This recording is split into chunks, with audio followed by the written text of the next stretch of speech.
اعوذ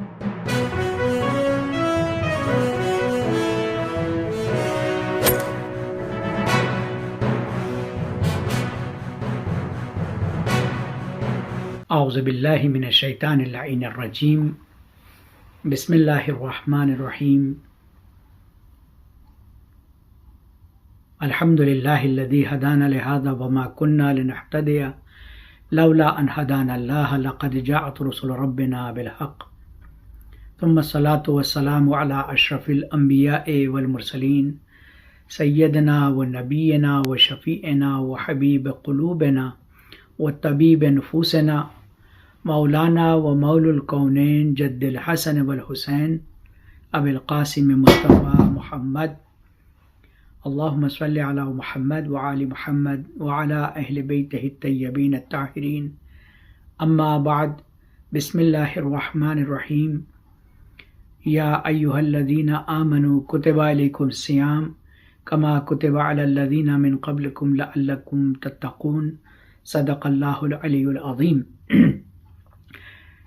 ناظرین گرامی، السلام علیکم ورحمۃ اللہ وبرکاتہ۔ ماہ مبارک رمضان کی آمد سے تمام دلہائے مومنین کو اللہ سبحانہ و تعالی منور فرمائے، اور یہ مہینہ جو کہ بہار قرآن اور دعا کا مہینہ ہے، اور الحمدللہ اس مہینے کا آغاز شب جمعہ سے ہوا، اور جیسا کہ حساب اور کتاب بتاتے ہیں کہ اس کی انتہا بھی شب جمعہ پہ ہوگی۔ اللہ سبحانہ و تعالیٰ نے اپنے رحمت کے دروازے اپنے مومنین کے لیے کھول دیے ہیں۔ قرآن مجید اس مہینے میں نہ صرف نازل ہوا بلکہ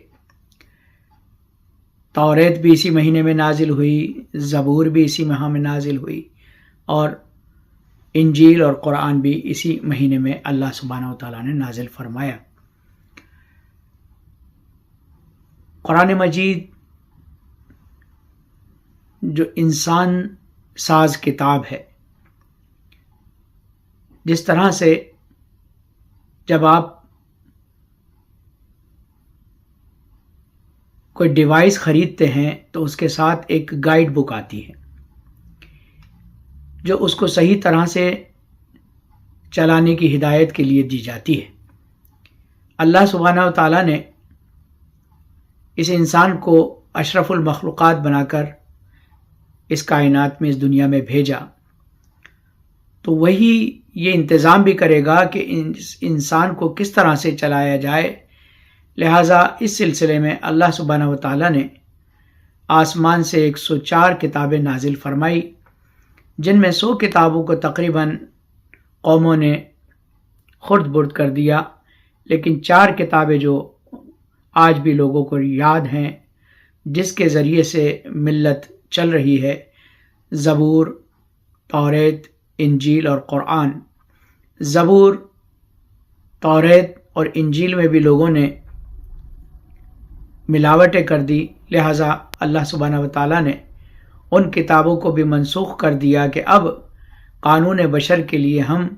وہ کتاب نازل فرما رہے ہیں کہ جس کی حفاظت کی ذمہ داری خود اللہ سبحانہ و تعالیٰ نے لی ہے۔ نحن نزلناہ الذکر فإن لہ لحافظون۔ لہٰذا یہ وہ باعظمت کتاب ہے کہ جس کے سلسلے میں پروردگار عالم نے بیان فرما دیا ہے۔ آپ دیکھتے ہیں کہ سورہ بقرہ الف لام میم حروف مقطعات کے ساتھ شروع ہوتا ہے۔ حروف مقطعات وہ حروف ہیں کہ جس کو آپ تحت اللفظ معنی نہیں کر سکتے، اور نہ ہی دنیا کی کسی ڈکشنری میں اس کے معنی ملیں گے۔ لہٰذا اگر دیکھا جائے تو خداوند عالم اس کتاب کے معجزہ ہونے کا اعلان فرما رہا ہے۔ الف لام میم ذالک الکتاب لا ریب فیہ، دیکھنے میں تو یہ بھی ان سادہ حروف سے بنائی گئی کتاب ہے، تیار کی گئی کتاب ہے کہ وہ الفابیٹ، وہ حروف جو تم اپنے کلام میں استعمال کرتے ہو، ہم نے بھی ان حروف کو استعمال کیا ہے، لیکن ہمارے معنی کہاں اور قرآن کے اور اللہ کے کلام کے معنی کہاں۔ ایک مثال دیتا چلوں کہ کسی بھی زبان کے جو حروف ہیں، تہجی ہیں، الفابیٹس ہیں، جیسے انگریزی کے الفابیٹس، اگر وہ ABCD بچے کے ہاتھ لگتی ہے تو وہ اس سے اپنا ہوم ورک کرتا ہے، لیکن اگر یہی الفابیٹس ڈاکٹر جب استعمال کرتا ہے تو بیمار جسموں کو شفا دے دیتا ہے۔ اگر کوئی ادیب ان حروف کا استعمال کرتا ہے تو ادب کی ایک کائنات بنا دیتا ہے، اپنے کلام کو کلام شیرین بنا دیتا ہے۔ اگر یہی حروف شاعر استعمال کرتا ہے تو اپنے لفظوں کو ان حروف کے ذریعے سے ایک مالا میں پرو دیتا ہے۔ لیکن جب خالق کائنات اور مالک کے کائنات جب ان حروف کا استعمال کرتا ہے تو مردہ قوموں کو زندہ کر دیتا ہے۔ لہذا ٹھیک اسی طرح ایک مثال اور کہ جو نمبر ہیں، ہندسے ہیں، جب اسٹوڈنٹ کے ہاتھ میں آتے ہیں، بچے کے ہاتھ میں آتے ہیں تو وہ اپنا ہوم ورک کرتا ہے میتھمیٹکس کا، لیکن اگر یہی نمبرز ایک انجینئر کے ہاتھ میں آتے ہیں تو ان نمبرات سے انجینئر پل بنا دیتا ہے، بستیوں کو بنا دیتا ہے، شاہراہوں کے نقشے بنا دیتا ہے۔ تو جب ایک ڈاکٹر اور انجینئر اور ایک ادیب انہی حروف کو استعمال کرے اور اس کے پیچھے علم درکار ہو تو جان لیجئے کہ وہ اس کی رنگت کو بدل دیتا ہے۔ لیکن جب کل کائنات کا مولا، اس دنیا کا خالق اور مالک جب ان حروف اور ان نمبرات کو استعمال کرتا ہے تو ایک دنیا بنا دیتا ہے، ایک کائنات بنا دیتا ہے، قوموں کی مقدر سنوار دیتا ہے۔ اور پھر قرآن مجید نے خود یہ بتایا ہے کہ اللہ نے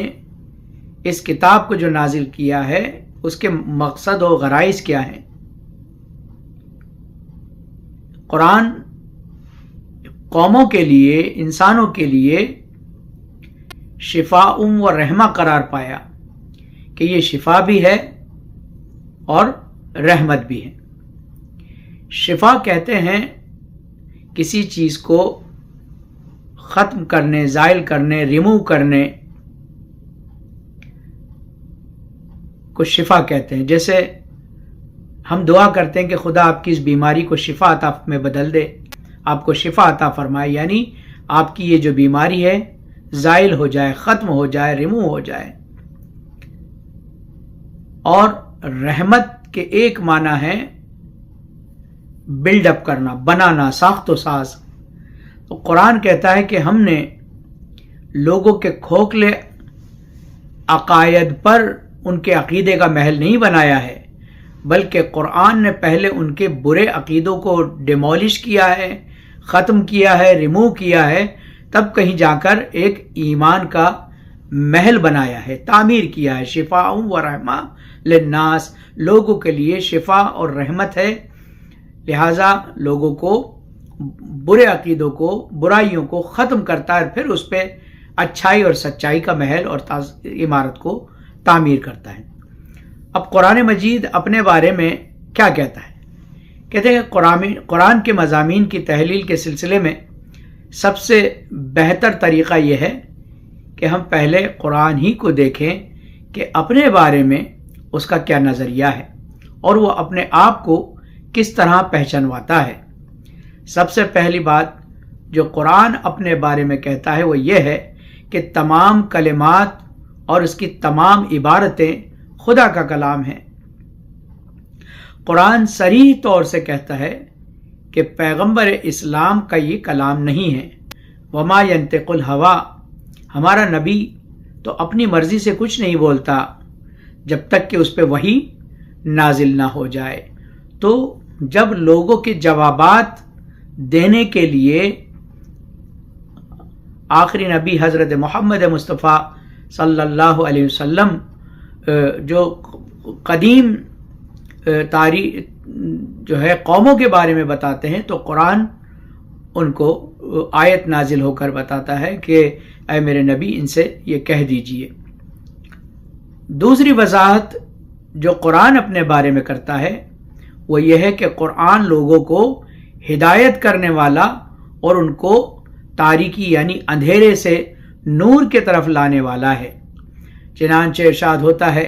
کہ کتاب انزلناہ الیک لتخرج الناس من الظلمات الی النور. اے رسول، یہ قرآن وہ کتاب ہے کہ جس کو ہم نے تمہارے پاس اس لیے نازل کیا ہے تاکہ تم لوگوں کو کفر کی تاریکی سے ایمان کی روشنی کی طرف لاؤ. کفر کہتے ہیں چھپانے کو، اور کافر کہتے ہیں چھپانے والے کو، اور شکر کہتے ہیں ڈسکلوز کرنے کو یا آشکار کرنے کو یا بتانے کو. اس لیے انا ہدیناہ السبیل اما شاکرا و اما کفورا، ہم نے تمہیں چلنے کی ہدایت دے دی ہے، اب یہ تمہارے پر ہے کہ تم اما شاکرا و اما کفورا، کہ تم کھلے ہوئے راستے پر جاؤ یا تم اندھیرے اور نہ دکھائی دینے والے راستے کی طرف جاؤ، یعنی چھپے ہوئے راستے کی طرف جاؤ. تو اب اندازہ لگائیے کہ پروردگار عالم نے کہتے ہیں کہ یقیناً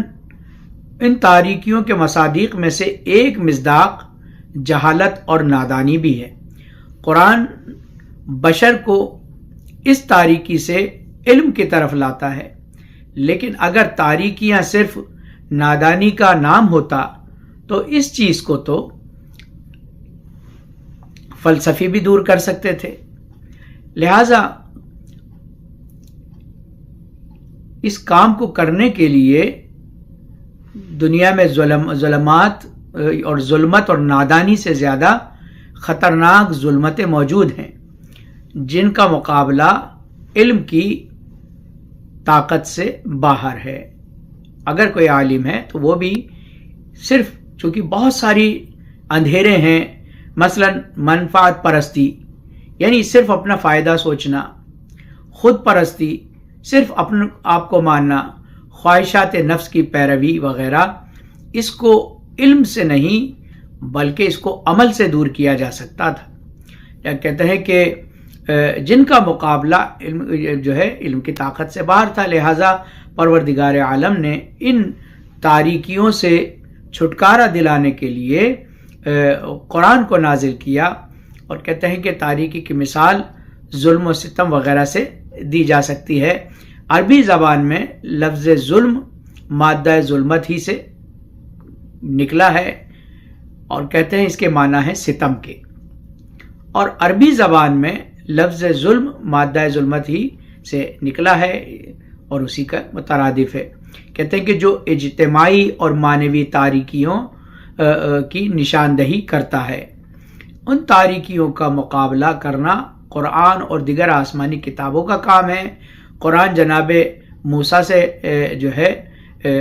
خطاب کرتے ہوئے قرآن میں بیان ہوا ہے کہ ان اخرج قومک من الظلمات الی النور، اور ہم نے موسیٰ کو حکم دیا کہ اپنی قوم کو کفر کی تاریکیوں سے ایمان کی روشنی میں نکال کر لائیں. اس تاریکی سے مراد وہی فرعون اور فرعونیوں کا ظلم اور ستم ہے کہ لوگوں کو اس وقت جو اندھیرا جو ظلم تھا وہ ان کے اوپر ہونے والے ظلم تھے، مظالم تھے کہ جو فرعون اور فرعونی اس وقت کی قوموں پر کر رہے تھے. اور نور سے مراد نور آزادی ہے. یہاں پر نور سے مراد ان کو اس ظلم سے نجات دینے کا نام، آزادی دلانے کا نام ہے کہ اے موسیٰ تمہیں ان کو ظلم و ستم سے آزادی دلواؤ. کہتے ہیں کہ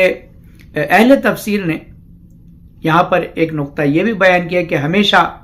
قرآن مجید میں ظلمات آیا ہے، یعنی ظلم کی جمع آئی ہے.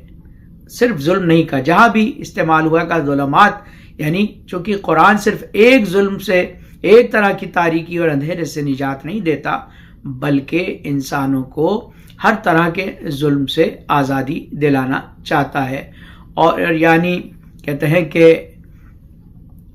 اس کے علاوہ جب نور کا ذکر کیا ہے تو اس کو نور کہا ہے، تو معنی اس کے یہی ہوتے ہیں کہ لفظ نور ہمیشہ مفرد استعمال ہوا ہے، جمع میں استعمال نہیں ہوا ہے، جس کا مطلب یہ ہے کہ صراط مستقیم صرف ایک ہے، یعنی جتنے بھی انحراف کے اور گمراہی کے راستے مختلف ہیں، لیکن ہدایت کا راستہ ایک ہے، اور خدا کا مقصد یہی ہے کہ قرآن اور آسمانی کتابوں کے ذریعے سے ان لوگوں کو ہدایت کے راستے پر لائے۔ اس طرح قرآن اپنے مقصد کو معین کرتا ہے، اور اس کا ہدف یہ ہے کہ تمام جہالت اور گمراہی اور اجتماعی و اخلاقی ستم و تباہی کی زنجیروں کو توڑنا، اور جس کو ایک کلمے میں اس طرح سے کہا جا سکتا ہے کہ تاریکیوں کو ختم کرنے اور عدل اور خیر اور روشنی اور نور کی طرف ہدایت کرنا ہے۔ لہذا قرآن مجید جو ہے یہ بہار قرآن کا مہینہ ہے، ہم لوگوں کو اس کی معرفت کو بھی حاصل کرنا چاہیے، اس کے بارے میں بھی جاننا چاہیے، کیونکہ قرآن مجید انسانوں کے دلوں کو نور عطا کرتا ہے، ذہنوں کو نور عطا کرتا ہے، اور اندھیروں سے دور کرتا ہے۔ اسی وجہ سے جو ہے اللہ سبحانہ وتعالیٰ نے اس کو انسان اپنی زندگی کو کیسے گزارے، چونکہ ہر چیز کے اپنے ایک الگ معنی ہے۔ جیسے لفظ سیرت جب ہم استعمال کرتے ہیں، سیرت النبی، تو سیرت کا جو اصل ورڈ ہے وہ سیر سے بنا ہے، یعنی سیر کرنا، چلنا، اور چلنے کے انداز کو سیرت کہا جاتا ہے، یعنی ایک چلنا ہوتا ہے، ایک چلنے کا انداز ہوتا ہے، یعنی زندگی کو اگر چلن کہا جائے، سیر کہا جائے، تو اس کو گزارنے کے طریقے کو سیرت کہا جاتا ہے، کہ جو آقا صلی اللہ علیہ وسلم نے اپنی زندگی کو کس طرح سے گزارا، کس طرح آپ لوگوں سے ملاقات کرتے تھے، کس طرح اپنے گھر والوں سے ملاقات کرتے تھے، کس طرح آپ کا برتاؤ بچوں کے ساتھ تھا، کس طرح جو ہے دشمنوں کے ساتھ آپ کا برتاؤ تھا۔ یہ تمام چیزیں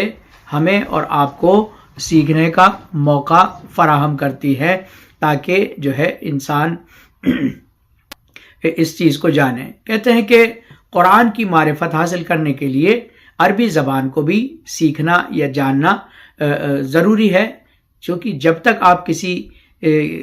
زبان کو نہیں سمجھیں گے، اس کے معنی اور مفہوم کو نہیں سمجھیں گے، اس وقت تک اس زبان میں لکھی جانے والی باتیں ہمارے اور آپ کے سمجھ میں نہیں آتی۔ کہتے ہیں کہ ایک دوسرا مسئلہ قرآن کی زبان کی جانکاری حاصل کرنا ہے اور اس کی تلاوت کا بھی ہے۔ کچھ لوگوں کا کہنا ہے کہ تلاوت قرآن کا مطلب صرف ثواب کے لیے اس کے حروف کی تلاوت کرنا ہے، جس میں معنی کے سمجھنے کی قطعاً کوئی ضرورت نہیں ہے۔ یہ لوگ ہمیشہ قرآن کا دورہ کرتے رہتے ہیں، آپ یہ آوازیں سنتے رہتے ہیں کہ آج پورا دورہ قرآن ہو گیا، پورے قرآن کو ہم نے ختم کر لیا، اس کا ایک ایک حرف ہم نے پڑھ لیا ہے، کہ جس کے معنی کے سمجھنے کی قطعاً کوئی ضرورت نہیں۔ کہ بے شک انسان کی روح کو قرآن کی آیات سے تسکین ملتی ہے، لیکن زندگی کو جو مفہوم ملتا ہے، جب تک کہ آپ قرآن مجید کے ترجمے کو نہیں پڑھیں گے، تفسیر کو نہیں پڑھیں گے۔ تفسیر کے میں آپ کی خدمت میں لغوی معنی تو یہ ہے کہ کسی چیز کو پھیلانا، کسی بات کو کھل کے بیان کرنا، کھول کے بیان کرنا، اور اس کے اصطلاحی معنی یہ ہے کہ اگر آپ کسی ایسے مکان میں داخل ہوں کہ جو 5-6 سالوں سے 10 سالوں سے کھلا نہیں تھا، آپ جیسے ہی اس گھر کے اندر جاتے ہیں، داخل ہوتے ہیں، تو آپ کو اس کی دیواروں پر چند فریم نظر آتے ہیں۔ آپ یہ تو کہہ سکتے ہیں کہ یہ فریم لگے ہوئے ہیں، لیکن یہ نہیں کہہ سکتے اس میں کس کی تصویریں ہیں۔ جب چونکہ ان پہ خاک و گرد ان تصاویر پہ لگی ہوتی ہے، جیسے ہی آپ اس کی خاک اور گرد کو صاف کرتے ہیں تو آپ کے لیے وہ تصویر واضح ہو جاتی ہے کہ یہ کس کی، پرندے کی تصویر ہے، صاحب خانہ کی تصویر ہے، انسانوں کی ہے، پھولوں کی ہے۔ اسی طریقے سے تفسیر کے جو ہے اصطلاحی معنی یہ ہیں کہ اس طرح سے اس گرد کو صاف کرنا، اس طرح سے کہ اس خاک کو ہٹانا تاکہ آپ کے لیے تصویر روشن ہو جائے، واضح ہو جائے، اس کو بھی تفسیر کہتے ہیں۔ یعنی کسی کوشش کے ذریعے سے، حدیثوں کے ذریعے سے، کلام نبوی کے ذریعے سے، ائمہ اطہار علیہ السلام کے واقعات اور ان کی روایات کے ذریعے سے ہمارے لیے قرآن مجید کی ان آیات کا مفہوم واضح ہو جائے، اس کو بھی تفسیر کہا جاتا ہے۔ تو اس لیے کہتے ہیں کہ قرآن مجید کی جانکاری، اس کی زبان کے بارے میں جاننا ضروری ہے۔ آپ اندازہ لگائیے کہ اگر آپ کسی سے کہیں کہ کوئی ایسا فی البدی کوئی ایسا سینٹنس بولیے زبان کا کہ اس میں تمام کے تمام حروف جو اس زبان میں ہیں وہ تمام کے تمام حروف استعمال ہو جائیں، جیسے انگریزی میں 26 حروف ہیں، ایک سینٹنس میں آپ 26 کے 26 حروف کا استعمال ایک بغیر کسی کوشش کے یعنی فوراً بولنے پر بیان کر دیں، ایسا کبھی دیکھنے کو نہیں ملا۔ لیکن اللہ سبحانہ وتعالیٰ نے قرآن مجید میں 2 آیتیں ایسی نازل فرمائی ہیں کہ ان آیات میں تمام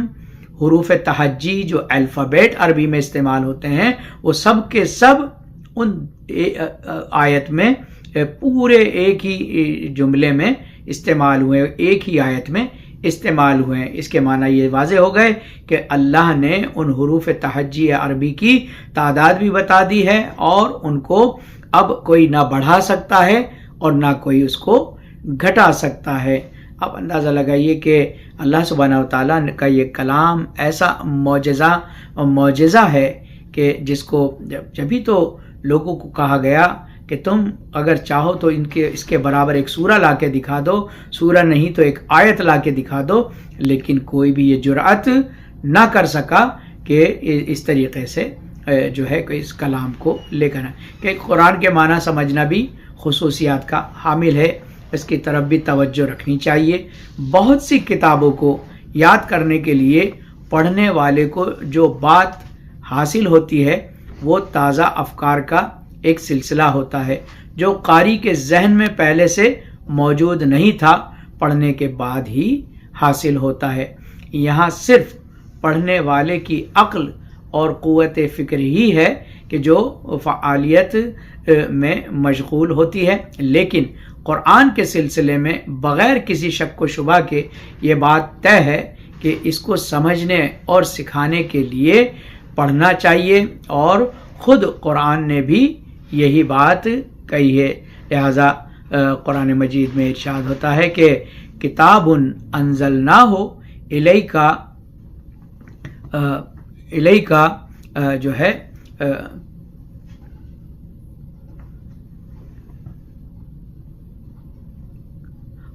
مبارکن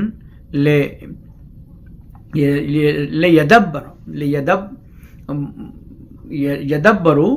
آیات ولا یتذکر اولئک اولی الالباب، یعنی اس سلسلے میں جو ہے قرآن مجید ارشاد ہوتا ہے کہ قرآن مجید میں کہ قرآن کا ایک فریضہ یہ بھی ہے کہ وہ تعلیم دے، اور اس سلسلے میں قرآن کا تخاطب عقل سے ہے کہ ان کا خطاب عقل سے ہے، اور قرآن عقل سے منطق اور استدلال کے ذریعے گفتگو کرتا ہے۔ البتہ ایک بات اور ہے کہ قرآن کے پاس ایک دوسری زبان بھی ہے جس کا مخاطب دل ہے، یعنی دل کے ذریعے بھی کسی چیز کو خطاب کیا جاتا ہے، دل کو خطاب کیا جاتا ہے، اور اس دوسری زبان کا نام ہے احساس۔ انسان جب احساس کرتا ہے تو وہ فکر و مفاہیم اس کے ذہن نشین ہو جاتے ہیں، اور کوئی شخص قرآن سے آگاہی حاصل کرنا چاہتا ہے اور اس سے مانوس ہونا چاہتا ہے تو اس کو ان دونوں زبانوں سے واقف ہونا ضروری ہے۔ وہ دل کو بھی جانتا ہو اور دماغ کو بھی جانتا ہو، یعنی دل کو بھی خطاب کرتا ہے اور دماغ کو بھی قرآن خطاب کرتا ہے۔ لہٰذا انسان کو چاہیے کہ جب قرآن مجید کی تلاوت سے پہلے اس کی جو ہے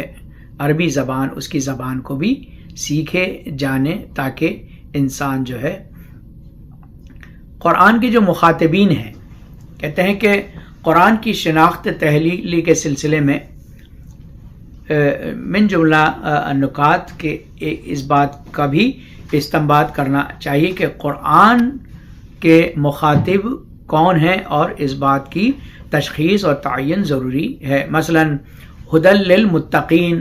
قرآن کے جو مخاطبین ہیں وہ متقین ہیں، یعنی یہ بتانا چاہتا ہے کہ قرآن کو دل میں اتارنے کے لیے انسان کا پرہیزگار ہونا ضروری ہے، اور یہ انہی کی ہدایت کرتا ہے۔ ہدم و بشر للمؤمنین، اور یہ ہدایت جو کرتا ہے وہ بشر للمؤمنین، اور یہ جو بشارت دیتا ہے اور یہ جو لوگوں کی ہدایت کرتا ہے، یہ مومنین کے لیے یہ ہدایت اور بشارت ہے۔ اور کہتے ہیں کہ لِيُنذِرَ من حی، یہ قرآن زندوں کو ڈرانے کے لیے ہے، اور اسی طرح سے بہت سی تعبیرات قرآن مجید میں آئی ہیں۔ تو یعنی یہ زندہ لوگوں کے لیے ہے، یہ مومنین کے لیے ہے، یہ متقین کے لیے ہے، یہ اس کے مخاطبین ہیں۔ یہاں پر ایک سوال یہ بھی پیدا ہوتا ہے کہ پرہیزگاروں کے لیے ہدایت کوئی ضروری چیز نہیں ہے، چونکہ وہ لوگ تو خود ہی پرہیزگار ہیں۔ دوسری طرف قرآن اپنا تعارف اس طرح سے کراتا ہے، ان ہوا الا ذکر للعالمین ولا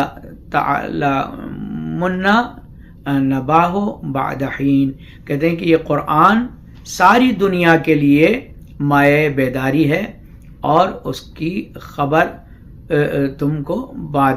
بعد میں سنو گے۔ یعنی جو ہے ہم مخاطبین قرآن کے کون ہیں؟ مومنین ہیں، متقین ہیں، اور زندہ افراد ہیں، جن کے دل زندہ ہیں، وہ قرآن مجید کی ہدایت سے سرشار ہیں۔ لہٰذا اس بہار قرآن کے مہینے میں قرآن مجید کی تلاوت کرنا، اس کے ترجموں کو پڑھنا اور اس کے مفاہیم کو سمجھنا، تفسیر کی انسان کو اپنا وقت نکالنا چاہیے، اور ان میں جو چیزیں ہیں اس کو جاننا چاہیے، تاکہ ہمارا یہ مہینہ صرف سحر اور افطار کے نام پر شروع اور ختم نہ ہو جائے، بلکہ روحانی غذا بھی ہمیں اس مہینے میں فراہم ہو سکے۔ لہٰذا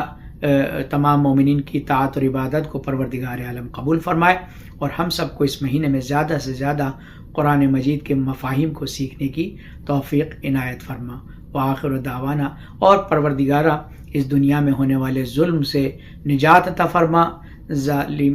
مظلومین کی حمایت فرما، ان کی مدد فرما، اور جہاں جہاں بھی لوگ پریشان حال ہیں ان کی پریشانیوں کو دور فرما۔ بہت سے مومنین ایسے ہیں کہ جو زیر آسمان